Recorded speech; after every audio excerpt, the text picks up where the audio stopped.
I still remember the day I decided to install cameras in my apartment. It wasn't born of paranoia, but practicality.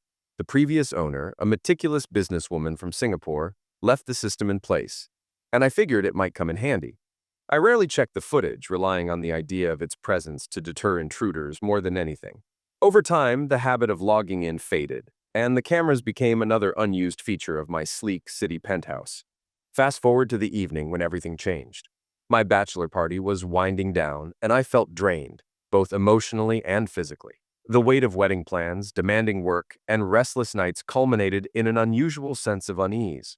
My fiancée, Georgia, was out celebrating her bachelorette night, and the vibrant hum of city life felt eerily disconnected. I didn't suspect that this night would alter the course of my life entirely. I was sitting in the guest room of my friend's house, scrolling through my phone, which displayed live footage from the security cameras in my apartment. Faint sounds of activity in my bedroom, and the strained creaks of my bed echoed in the background. To my astonishment, I saw my fiancée nestled between the best man and a groomsman, both of whom had been part of my bachelor party just 12 hours earlier. They had joined me on a trip to the Gold Coast, Queensland. Saturday was spent at the races, followed by a lively evening at the casino. Sunday morning was more relaxed as we lounged by the resort pool. Tom, the best man, and Carl, the groomsman, had left afterward, returning to Sydney due to work obligations on Monday. That afternoon, as we prepared to head out again, hotel security showed up. A housekeeper had discovered a bag of pills and reported it, leading to security confiscating them. Combined with multiple noise complaints from the previous night, we were asked to leave the hotel. Even one of my friends, a lawyer, couldn't convince them to let us stay. We tried finding accommodations elsewhere, but securing rooms for 10 people during a busy weekend proved impossible. With no other options, we headed to the airport and boarded a late-night flight back to Sydney. We landed just before 11 p.m. and parted ways, though my remaining groomsmen refused to let me return to my apartment. "Come on, Adam. The weekend isn't over. You've got time off until Wednesday. Let's head to my place and keep the party going," one of them urged. I felt drained from all the drinking. Pills weren't my thing. Some of the others had taken pills, but I preferred staying in control. Still, I knew they'd worked hard to make the weekend memorable, so I went along. We caught a taxi and headed to Tony's house. My fiancée Georgia was enjoying her bachelorette party in Sydney. I tried calling her, but it wasn't surprising that the call went to voicemail. I chose not to leave a message, knowing she probably wouldn't check it until morning. Georgia had moved in with me a couple of months ago when her lease ended. Since I had recently bought a 2-bedroom penthouse in the city, it didn't make sense for her to sign a new lease. Her parents, strict Catholics, weren't thrilled about the arrangement, but they tolerated it since we were getting married in 3 months. Besides, they seemed to like me. Being the youngest executive at my bank to secure a $1 million bonus probably helped. At Tony's house, the guys mixed up the upstairs and downstairs, and within half an hour they were both passed out in lounge chairs. I headed to one of the bedrooms to sleep. My phone buzzed with a text message. Expecting it to be from Georgia, I was surprised to see a message from the man who lived below my apartment. "Give it a rest, man. Some of us have work tomorrow." I read it twice. It didn't make sense. No one was home. He must have texted the wrong number. I replied to let him know he'd made a mistake, but another message came through almost immediately. "Yeah, sure. Just get her to quiet down or send her home. It's impressive you can text while she's so loud." I froze. He thought he had the right number. What's happening? I wondered. Fortunately, I had a way to find out without moving. The penthouse had been renovated by the previous owner, the daughter of a Singaporean billionaire attending graduate school in Sydney. Her father, ever protective, had installed cameras in the living room and bedrooms with remote access. When I bought the property, the agent explained the system and set it up on my phone. I had only used it a couple of times. The rooms were usually empty. I logged in and selected the living room camera. Empty beer bottles, wine glasses, a hookah, and a bag of pills cluttered the coffee table. Clothes were strewn across the room, but I didn't see anyone. The sounds were coming from elsewhere. With a heavy heart, I switched to the bedroom camera. Moonlight streamed through the open curtains, illuminating a tangled mess of bodies on my bed. A man's voice stood out. "I've missed this so much," Tom said. Georgia's voice responded. "I missed you too, Tom." My heart sank. It was unmistakable. Her voice. Then another familiar voice chimed in. Carl. I sat in shock as I watched. The three of them, my fiancée and 2 closest friends, were together, speaking openly about me in the process. It wasn't their first time. What on earth? I thought, feeling a wave of disbelief and anger. The betrayal was clear. My fiance and friends had crossed every boundary. I wanted to lash out, to destroy them, but years in business had taught me to stay calculated.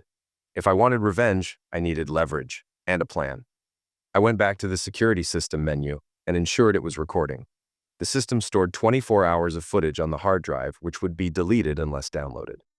The lighting in the apartment was dim, with clouds obscuring the moon, making the video quality poor. Thankfully, Tom and Carl were quite talkative. They openly discussed their previous encounters with Georgia, details about times, places, and positions, and she chimed in with responses. I now had plenty of concrete evidence of their behavior. I watched as Georgia got up and went to the bathroom. The men headed to the kitchen, grabbed drinks, and returned to the bedroom. Back on the bed, they continued their conversation, giving me even more incriminating material. Georgia returned and lay on the bed beside them. I want to be with you when you're in your wedding dress, Tom said. You'll have to wait until the honeymoon. I won't get it until the day before the wedding, Georgia replied, always thinking ahead. No, we're talking about the wedding day, Carl added. And how do you plan to pull that off? Georgia asked, laughing. I was with Adam when he booked the reception at the hotel, Tom explained smugly. The ballroom has a band room attached. The guys will take turns distracting Adam while the rest of us have fun with you. All four of us, Carl grinned. Would you prefer otherwise? You know I'll be off birth control by then. Adam wants kids right away. You'll just have to take your chances and see who the baby resembles, Georgia said with a laugh. How could I have been so blind? I thought. Relax, Carl, Georgia said. We've got all night and most of tomorrow. I don't need to pick Adam up until 5 in the evening. Come on, stop stalling and get on with it, one of them urged. Georgia didn't resist. Soon the room was filled with the sounds of their activity, and Georgia's voice rose louder than I'd ever heard it before. No wonder my downstairs neighbor was furious. I exited the security system. I had seen more than enough. The hard drive hidden in a concealed cabinet behind my wardrobe was still recording every detail. I lay down, trying to focus on plotting my revenge. Inspiration wasn't coming, so I got up and went to the living room. Tony and Jeff were still snoring, sprawled across the furniture. It took all my restraint not to wake them. I grabbed a beer from the fridge and flipped through an old newspaper on the counter. A headline caught my attention. Police warn against alcohol-related attacks. The article detailed a string of cases where intoxicated women were targeted by a group of men. The police suspected the attackers followed their victims home, broke in, and attacked them. They urged women to stay vigilant and asked the public for any information that might help identify the culprits. As I pondered how to use this to my advantage, my phone buzzed again. It was my downstairs neighbor informing me that he had filed a noise complaint with the police. Perfect, I thought. I returned to the bedroom and immediately called the police. You've reached the New South Wales Police. How can we assist you? The operator said. Oh my God, please. You need to send someone to my apartment immediately. Something terrible is happening. Calm down, sir. Can you explain what's going on? How can I calm down? My fiancée is in danger. Please send someone right away. What makes you think she's in danger? The operator asked, her tone still calm. My neighbor complained about noise, but I'm not there. How could it be me? Please, just send someone. How do you know your neighbor complained? He messaged me and said he filed a complaint with the police. Please, you have to act quickly. What address is this noise complaint for? The operator asked. Her slow responses were infuriating, worse than dealing with a call center. I provided my home address. Please hold, she said. After about 30 seconds, she came back. I'm transferring you now. Another half-minute passed before a man's voice came on the line. This is Detective Sergeant Potts from the Zex Crimes Unit. May I ask who's calling? Thank goodness, I said, relieved. I'm Adam Spencer. Please, you need to send someone. Something terrible is happening to my fiancée. I understand, Mr. Spencer. We have a unit nearby, but I need to confirm something, he said in a calm, measured tone. Don't take this the wrong way, but the noise complaint described lovemaking. Is it possible your fiancée might have someone else with her? I was desperate. We're getting married in 3 weeks. What do you think? If she's harmed because of these delays, I'll sue you and the entire department. I'll go to the media and make sure everyone knows your name. Calm down, sir. We'll investigate, he assured me. What's your fiancée's name, and what was she supposed to be doing tonight?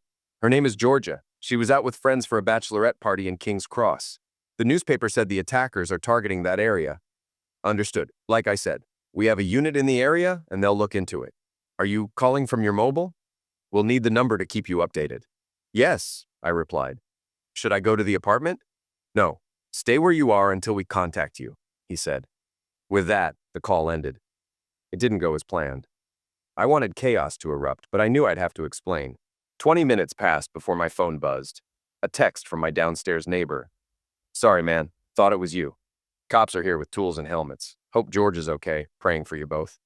I muttered, they bought it, and logged into my security feed. Switching to the bedroom camera, I saw Tom and Carl tying George's arms and legs to the bed with my ties. She seemed to enjoy it, but their twisted game could have serious consequences. Unable to watch, I checked the living room feed. Nothing yet. George's screams echoed, hopefully motivating the police. After a few minutes, I thought my neighbor might be messing with me. Then the door creaked open. 2 officers, tools drawn, entered, quickly signaling for backup. 4 more officers stormed in. Hearing the bedroom commotion, they moved in that direction.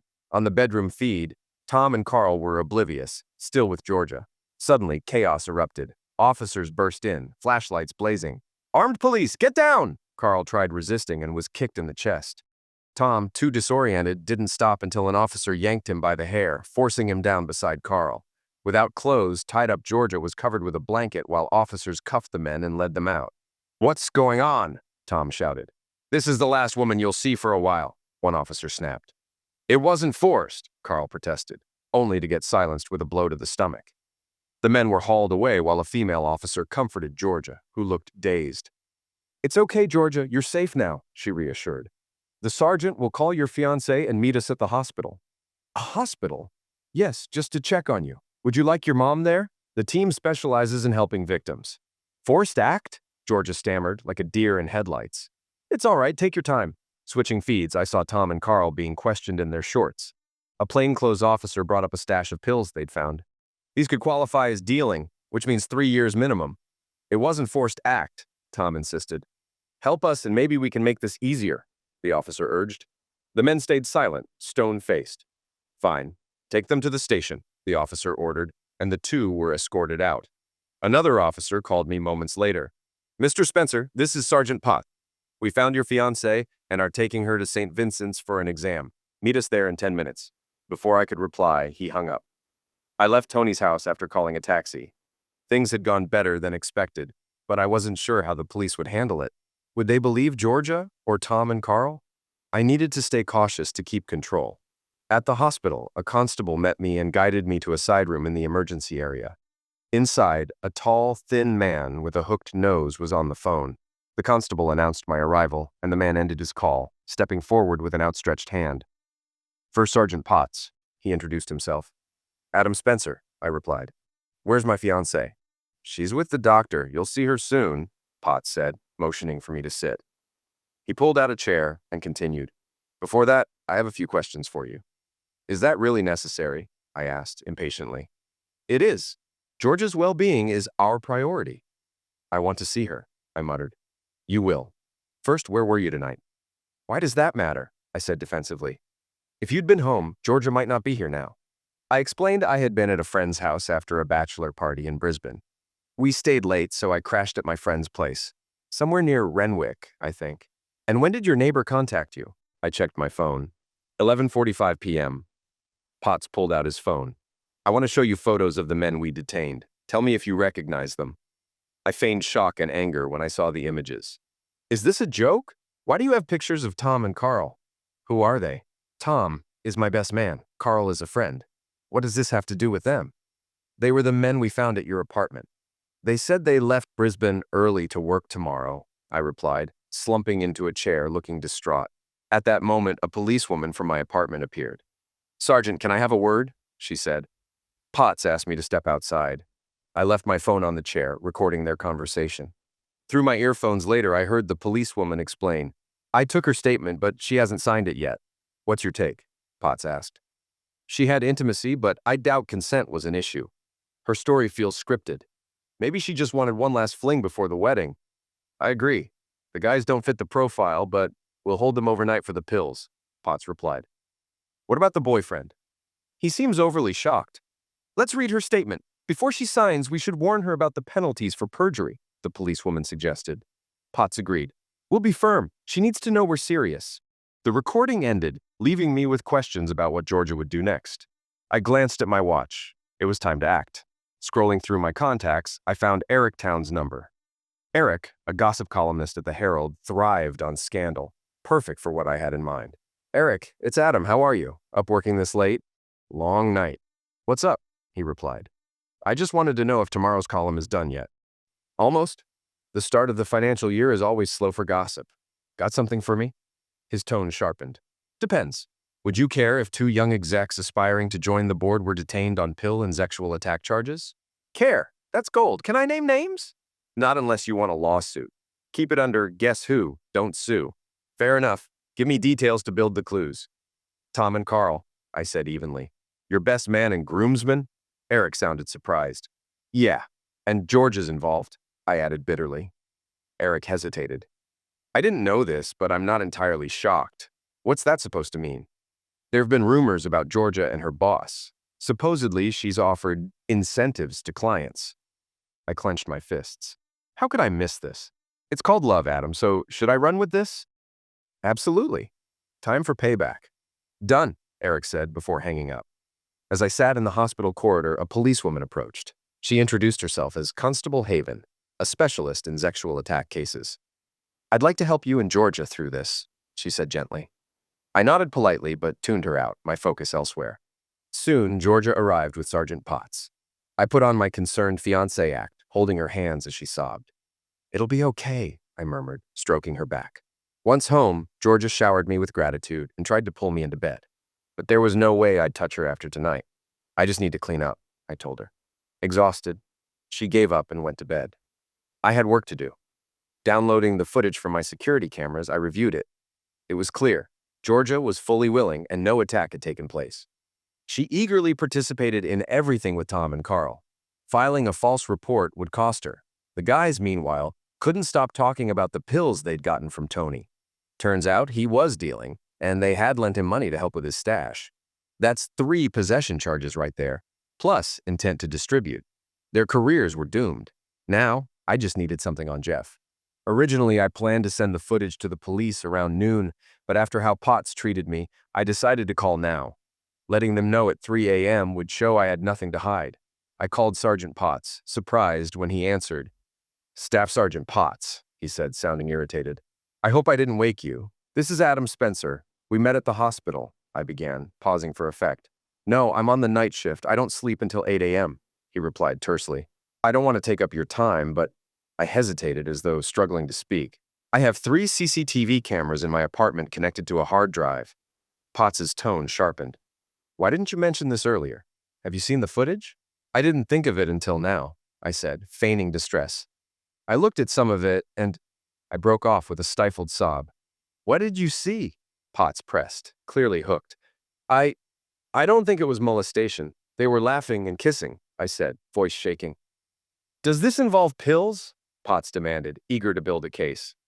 I didn't watch much after that. I just put the footage on the coffee table, I lied. Send it to me. We've got lawyers buzzing about lawsuits. I need to see this now, he insisted, giving me his email before hanging up. I uploaded all the footage to my computer and sent it. Unable to sleep, I lay awake, stewing over how badly I had misjudged Georgia and my friends. Around 5 a.m., my phone rang. Sorry to disturb you, Potts said, sounding noticeably upbeat.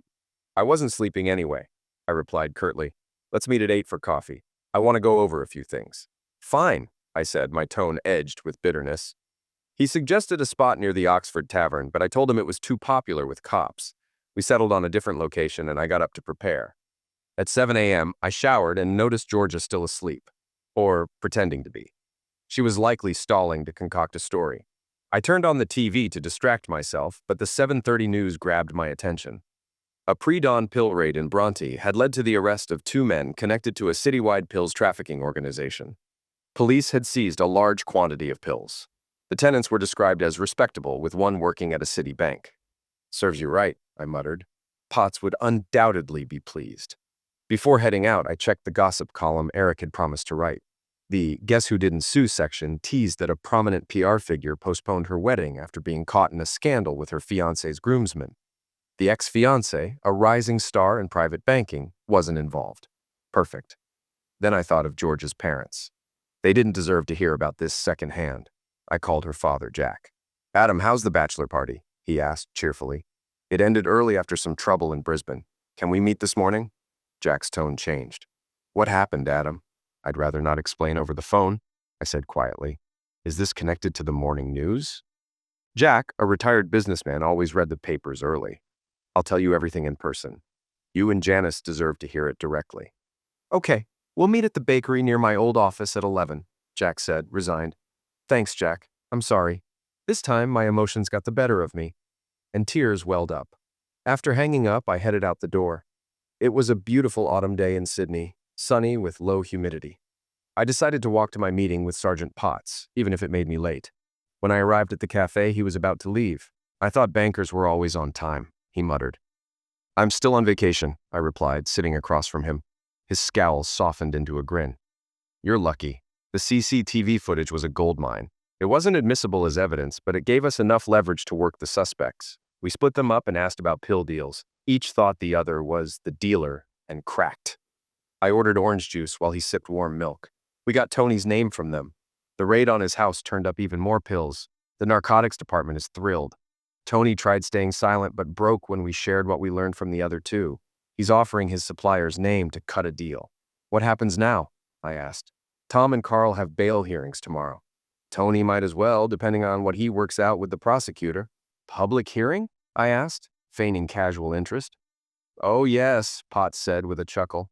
Their lawyers want a closed session, but the prosecutor seems eager for media attention. He opened the Morning Herald and pointed to the gossip column. Anything to say about this? He asked with a smirk. I'm not sure what you mean, I said, trying to sound clueless. Potts leaned back. Does your CCTV system have remote access? Maybe I'll get a warrant and check for myself. Why bother? By the time you do, the hard drive might accidentally be damaged, I said dryly. He laughed. Relax, Adam. I'm not after you. I want to know what you intend to do about Georgia. Are you pressing charges? He leaned in. Filing a false report? It's unlikely to stick as a first offense. It's not worth the paperwork unless you're after revenge, and you don't seem like you are. I don't know what you're talking about, I replied, maintaining my facade. Call me after 6 if you want to press charges. Otherwise, I'll bury it, he said, standing to leave. I finished my juice and walked out into the sunlight, thinking about my next move. I decided the next step in my plan was to appear at work looking distraught. Humiliation for me would mean trouble for Tom and Carl. As I walked into the bank lobby, I noticed the security guards nudging each other and pointing in my direction. This continued as I made my way to the elevators. Inside, a postman with a card asked, Hey Adam, how was your weekend? Before I could reply, a secretary lost her balance and jabbed the postman's shin with the cart. He hobbled out at the next floor, muttering while the others in the elevator avoided eye contact. Reaching the top floor, I hoped to see the CEO. The only person left was the secretary who'd silenced the postman. As she left, she touched my hand and said, If you need someone to talk to, here's my number, handing me a note. She walked away, her exaggerated stride drawing attention. I glanced at the paper, realizing it was pre-written, then tossed it into a trash can. I approached the CEO's office. His formidable secretary, perched at her desk with glasses at the tip of her nose, barely acknowledged me until I stood in silence. When she finally looked up, her stern expression softened. Adam, dear, what are you doing here? You still have 2 days off. Hearing her call me dear was a first. I just wanted to ask if I could see Mr. Turnbull for a minute, I said, feeling my face redden under her unexpectedly kind gaze. The secretary informed me Mr. Turnbull was between calls and went to check if he could meet with me. Watching her slide out of her tall chair, I realized how short she was, which explained her elevated desk setup. A moment later, she returned with a smile. Mr. Turnbull will see you now. Have a seat, she said, as she climbed back into her chair. As I sat, she hesitated as though deciding whether to speak. Finally, she said, I was abandoned at the altar once. At least you found out in time. Regret flashed across her face, and she quickly returned to her work, leaving me to consider how convincing I'd been so far. If I'd swayed her, Mr. Turnbull shouldn't be difficult. Soon, Mr. Turnbull appeared at the door, tall and fit, with graying curls. He greeted me and gestured for me to sit across from him. Adam, I wasn't expecting you today, but it's probably better to address this now than later, he said nervously. If you're ready to talk, I nodded, deciding to get straight to the point. I came to request leave until the end of the week. I'm dealing with personal issues that also involve other employees of the firm and our PR agency. I believe you have a right to know. Go on, he urged, leaning forward. Taking a deep breath, I began. Last night, I returned to Sydney early from my bachelor party. I got a message from my neighbor about noise in my apartment. Thinking it might be a break-in and that Georgia could be in danger, I called the police. When they entered, they found pills and my fiancé tied to the bed with Tom and Carl, who were involved with her. I paused, pretending to wipe my eyes with a handkerchief. Mr. Turnbull muttered, "Oh God," visibly shaken. At first, the police suspected molestation, but by morning they ruled it out. Tom, Carl, and another friend, Tony, are now in custody on pill charges. Not good for the company, he murmured, his face pale. What did Georgia say? I haven't spoken to her since this morning, I replied. This is terrible. Rest assured those two won't set foot in this building again. Take as much time as you need. Call me Monday, and we'll discuss further. As I stood to leave, I turned back. What about the PR firm? His expression turned anxious. An internal investigation will be necessary since Tom and Carl oversaw the tender process. I'll speak to their CEO and figure something out. I watched him closely, noting his discomfort. Recalling Eric's gossip about George's workplace behavior and Tom and Carl's jokes about Turnbull's involvement in the tender, the pieces clicked. He was likely another of George's lovers.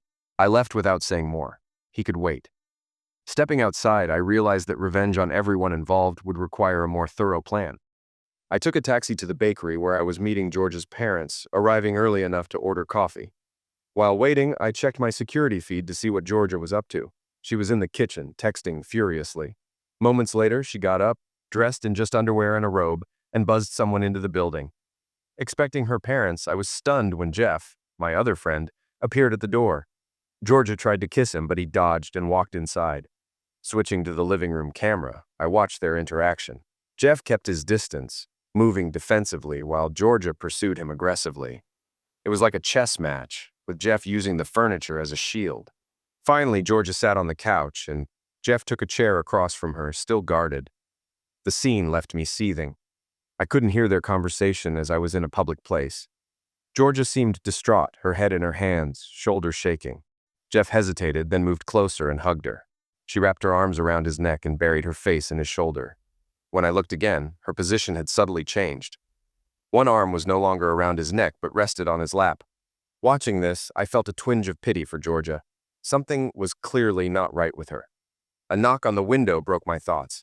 Georgia's father, Jack, waved and headed inside. Alone, he made his way to my table. We shook hands and sat down. Janice didn't come? I asked. No, I thought it best she stay home. Her blood pressure's been high and the news didn't help, he explained, signaling for coffee. Probably for the best, I said, then added. But Jack, you should consider suing that columnist. Suing would only keep this in the news, and besides, the story is true, he replied flatly. What do you mean, true? I pressed. Jack waited for the waitress to leave. I leaned in and quietly explained. Last night, the police responded to a noise complaint at my apartment. They found pills and Georgia tied to the bed with Tom and Carl. Jack tried to remain composed. They must have sedated her or something. At first, they thought it was molestation, but it wasn't. That's absurd. Georgia would never do that, he snapped. I'm sorry, Jack. Pictures don't lie. The wedding is off. People fake photos all the time, he countered, his disbelief evident. Without wanting to hurt him further, I pulled up the live CCTV feed. Georgia was lying on the bed with Jeff on top of her. I showed Jack the screen. He studied it for a moment before dismissing it. Could be staged. That's not proof. It's live, I said. This is happening right now. Jack's expression shifted to anger and disbelief. What kind of person are you to spy on her like this? He said, beginning to rise. Sit down and look, I said firmly, my raised voice turning heads in the cafe. Jack sat back down, stunned by my tone. I called George's phone from Jack's number, letting him see her pause on the screen to pick up the call. Jack stared, visibly deflated. He suddenly looked much older and more fragile. I'm sorry, Jack. You deserve to know. I hope the financial losses aren't too bad, but I can't marry her. Jack wiped his eyes, nodding silently. After a moment, he asked in a whisper, Have you told her yet? No. She was asleep when I left this morning, I replied. Jack's face twisted with pain. She doesn't even know you know. And now Jeff?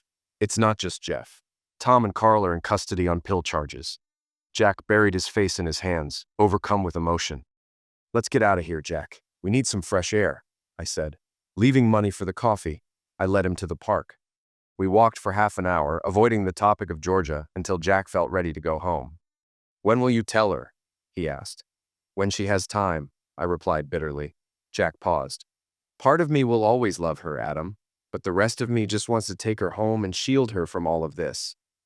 "I'll let you know when the time comes, Jack," I said. We shook hands and he left in a taxi. Finding a quiet spot in the park, I checked the CCTV feed again. Georgia was back in her robe and Jeff was tying his shoes. He truly was a fool. Engaged to Penny Rindhill, daughter of one of Australia's wealthiest women, Jeff had far more to lose than I did. Penny wasn't stunning, but she was noticeable. Her full figure wasn't obese, just rounded, with chubby cheeks that turned bright red when she was nervous or drunk. Her unruly red curls topped off her appearance. Despite that, she was fun and genuinely in love with Jeff. My father used to say, "You can marry into more money in 5 minutes than you'll earn in a lifetime." That fit Jeff perfectly. I couldn't accuse him outright, but showing Penny my security footage would surely ruin their engagement and his job at her family's company. My revenge was falling into place, though I still had plans for my boss. I just needed Georgia's cooperation, and I had leverage to ensure it. When I got home, Georgia was gone. I hadn't expected that, but it gave me time to create a video for Penny. Watching earlier footage of Jeff and Georgia was enlightening. Jeff had been sent by Tom and Carl's lawyers to find out what Georgia told the police. He asked about the pills, and she said she only mentioned the supposed molestation. Jeff informed her the molestation charges hadn't stuck. Only the pill charges remained. Georgia collapsed onto the living room floor, realizing her plan had failed, which likely explained her sudden departure. Around 5 p.m., the apartment door opened, and Georgia walked in with Shelley, one of her bridesmaids. They spotted me in the kitchen. Georgia approached with open arms, attempting to hug me. "Adam, darling, how are you? We were so worried," she said, sniffling theatrically. I kept my hands at my sides and my voice steady. "I've been talking to the police, my boss, and your father," I said evenly. Georgia stiffened, but Shelley jumped in to explain. "Last night, at the bachelorette party, Georgia's drink was spiked. She was kicked out of the club, and Tom and Carl offered to take her home but took advantage of her instead." Georgia tried to hug me again, but I stepped back. "Interesting. So what about this morning with Jeff?" I asked sarcastically. Shelley froze, her mouth hanging open. Georgia looked panicked, glancing between us. Shelley finally hissed, "You're on your own now," and stormed toward the door. Georgia grabbed at her, but Shelley shoved her away, firing one last remark. "I knew you were wild, but I didn't think you were this bad." The door slammed, leaving Georgia and me alone. Georgia turned to me, sobbing. She muttered apologies and blamed me for not staying with her. "Why is it always someone else's fault? Just stop talking," I shouted. "Do you think I care about your excuses and lies?" "But I was drunk and upset," she pleaded. "It's only been twice. I'll do better." "Twice?" I mocked in a low tone, mimicking Tom. "God, how I miss you." "And you, Georgia." "I miss you too, Tom." Her face froze in shock. "But how?" she stammered. "Remember when you moved in? I told you about the security cameras." "You said you didn't use them," she whispered. "I don't. But they still work, 24/7. I thought the footage might help prove your molestation claim, but all it did was show you for what you are." Tears streamed down her face as she sank to the floor, leaning against the wall, looking small and defeated. I decided to ask the sergeant to drop the perjury charge, but wouldn't tell her until I got answers. I pulled her to her feet and guided her to the kitchen table. She tried to lean into me, but I stepped back, grabbed 2 beers, and sat across from her. I opened one, placed it in front of her, and sipped mine silently. "We're done," I said firmly. "Fine." Georgia nodded. "The sergeant asked if I wanted you charged with perjury. I have until 6 p.m. to decide. You've got half an hour to answer my questions honestly, and I'll tell him to let it go." "Please, Adam, don't," she started, but I cut her off. "Answer, or let the police handle it." She nodded, took a long sip of beer, and wiped her tears. "Did you sleep with your boss?" She nodded again, her voice breaking. "Yes." "For how long?" 9 months, she admitted, sobbing. "You've only worked there 10, I snapped. Georgia began explaining. "I was recruited into a new strike team to lead corporate market outreach. A month in, my boss Jeremy called me into his office, angry we'd lost 3 major clients. He said I wasn't contributing enough. Then came around his desk, stood in front of me, and started unbuttoning my blouse. That's blatant maltreatment. Why didn't you report him?" I asked. "I wanted to prove myself. You're the youngest to ever get $1 million bonus, and I was struggling on my 3rd job in 2 years. I felt like I had to make a statement, she said, her anger bubbling up. Sleeping with your boss isn't a statement. It's a reputation, I replied coldly. I landed 3 major accounts for the company, she said, almost proud. And now they'll discard you, I countered. I don't think so. Jeremy made me secretly record meetings. I kept copies for insurance. Where are the files? I asked. At work. Damn it, I muttered, slamming my beer down. What's wrong? She asked nervously. I'd love a copy of you and Mr. Turnbull, I said, watching her face carefully. She stammered. Then why was our bank suddenly a client? If that's what you want, I'll go to the office and get it, Georgia snapped, grabbing her keys. You won't get past security, I warned.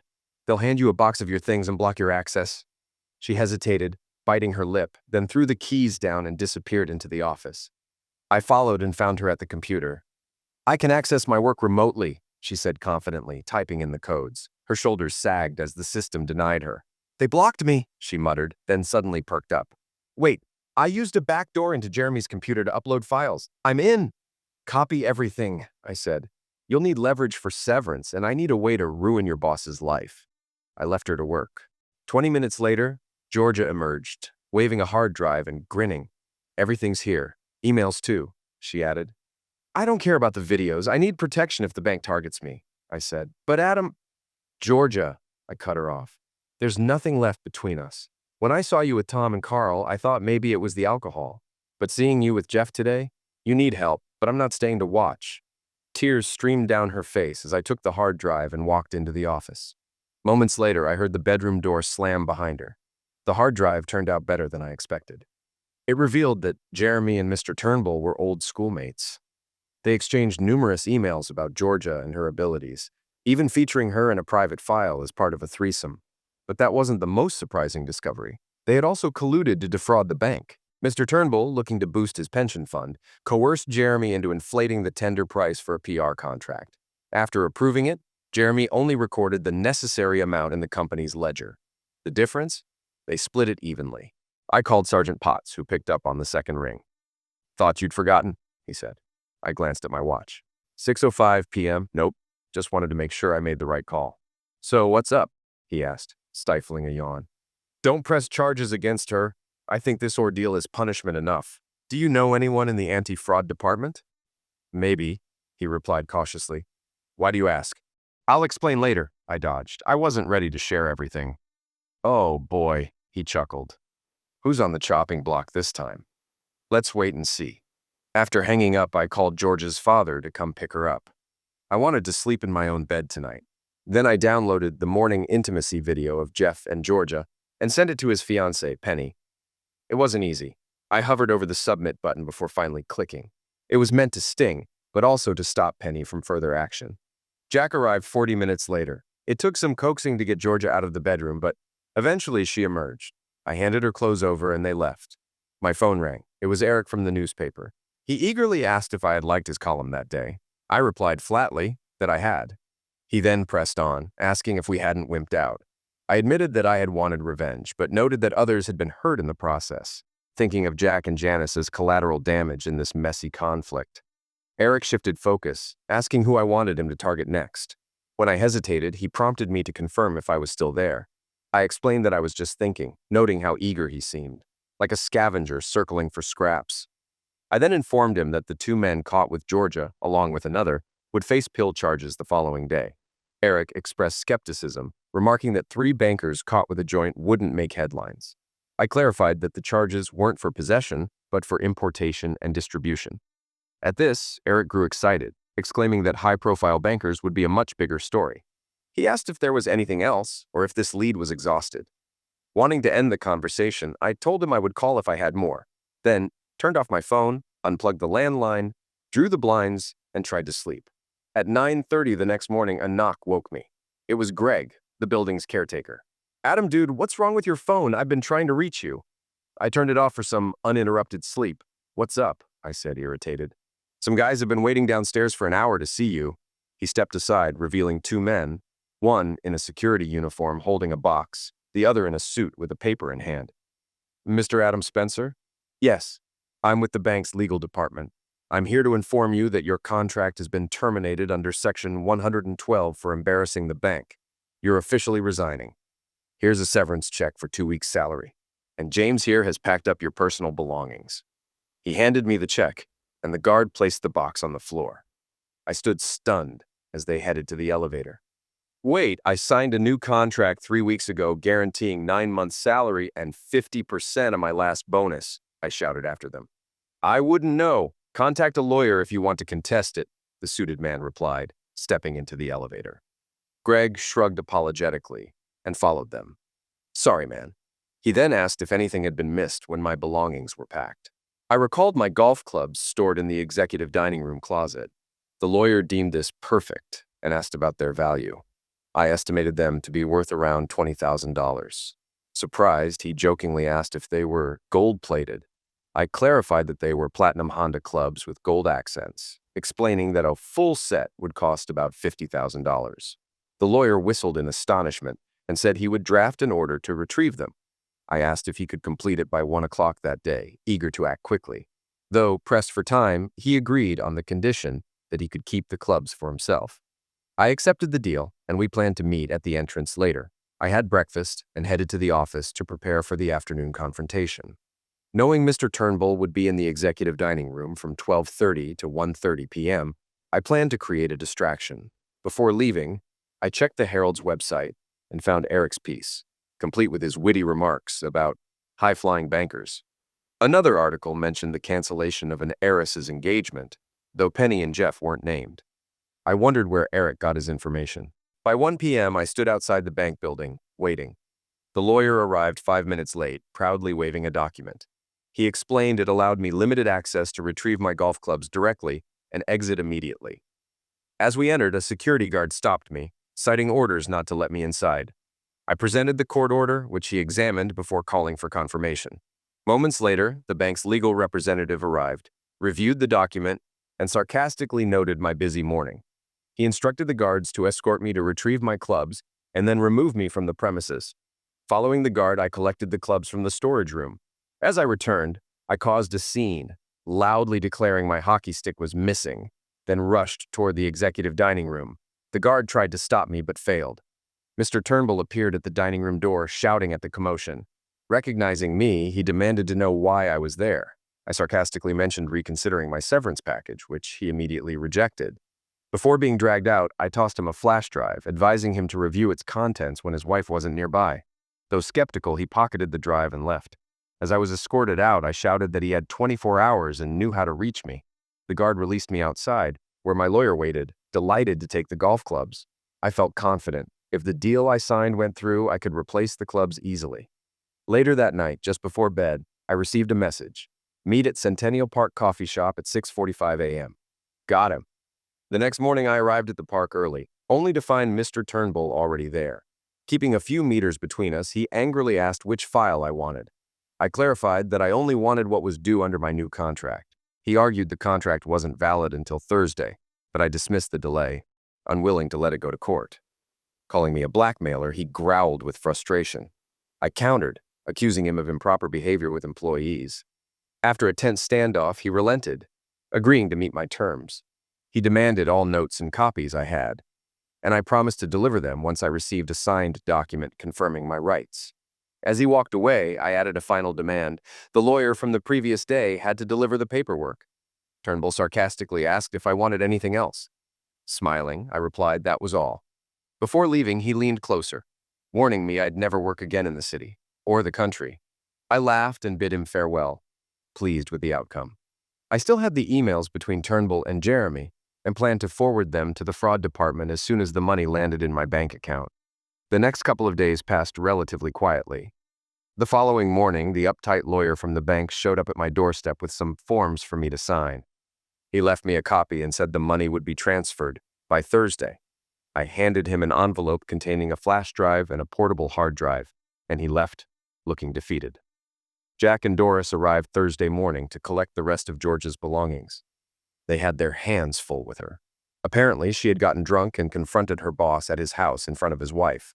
The police were called and warned her to leave, but later she was caught driving under the influence.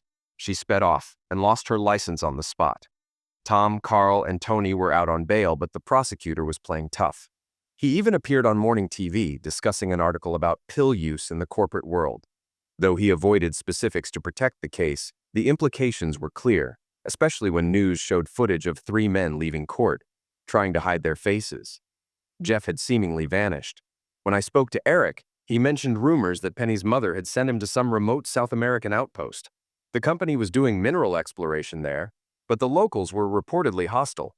Rumor had it that outsiders rarely lasted 6 months without being hijacked or worse.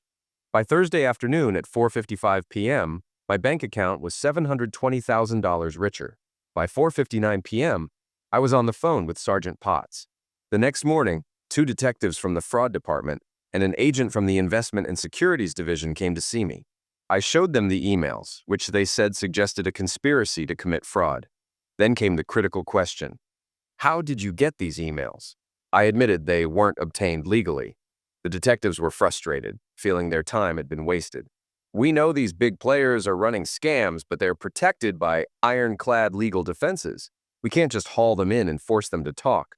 The securities agent, however, was more composed. Relax, gentlemen. These emails give us leads to follow. It'll take time, but there's always a paper trail. Let's pretend we never saw this correspondence. I don't want it jeopardizing any charges. They left, and I was alone with my thoughts. Turnbull seemed to have started a smear campaign against me. When I approached rival banks with job applications, none of the HR departments responded. One day, while walking near my building, a black car pulled up beside me. The window rolled down, and Penny Ryan-Hill was in the back seat. "You look as lost as I feel," she said, her face serious, before breaking into a wide smile. "I fueled up the company jet. It's waiting on the runway. Ready for a break, darling?" I rubbed my chin, torn between wallowing in self-pity and taking a spontaneous vacation. "Give me 5 minutes and I'll pack a bag." "No need," she replied. "Where we're going, you won't need much." "And where exactly are we headed?" I asked, climbing into the car. "To a family estate in Mauritius, private beach, pool, golf course, and a chef," she said, grinning as she tapped the divider to signal the driver. 25 minutes later, we were aboard the Ryan-Hill family Gulfstream, en route to paradise. 3 weeks stretched into 5 months. It was an incredible escape. Did I get involved with Penny? Absolutely. Along with a flight attendant, a housekeeper, and several local women. Penny was wild. When she partied, it was a spectacle. But that's another story. Why did I return? Simple. I wanted a front row seat at Turnbull's fraud and racketeering trial. He entered the courtroom on day 1, all smiles, surrounded by a high-powered legal team backed by the bank. By the end of the day, his tie was loosened and sweat dotted his forehead as he anxiously consulted his lawyer. The prosecution had meticulously pieced together a paper trail connecting him, Jeremy, and the PR deal. The turning point came when it was revealed that Jeremy had surrendered the day before. He had struck a plea deal, agreeing to testify against his accomplices in exchange for a reduced sentence. Sensing defeat, the bank withdrew its support. On day 2, Turnbull arrived at court with only his legal advisor.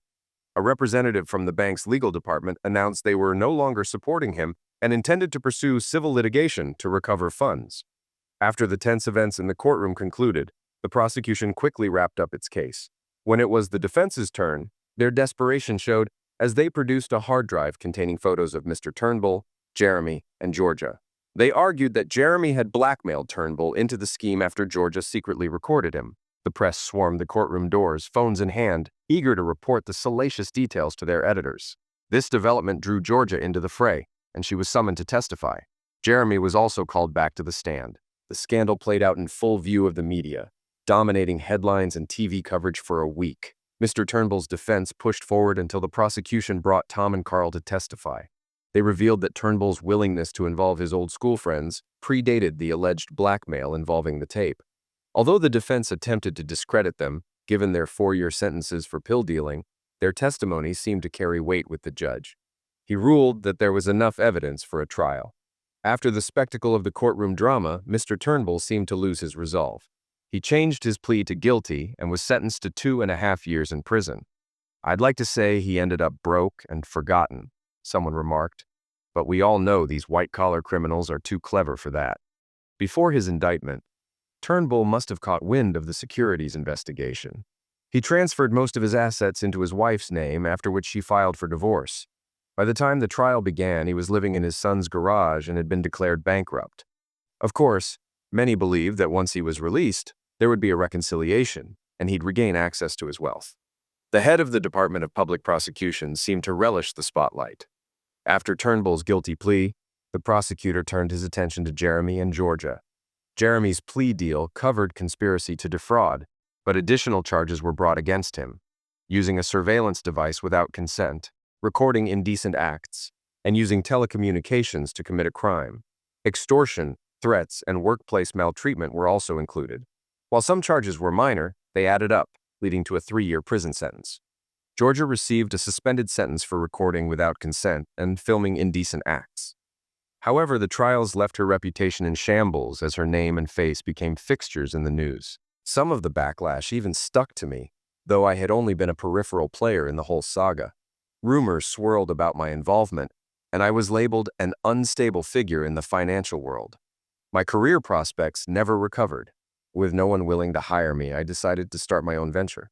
I focused on environmental projects, launching a small business. It hasn't made me rich, but I'm getting by and trying to contribute positively. Penny and I remain close, though she was more of a free spirit than I could handle. I'm still searching for stability, though my trust issues make it difficult.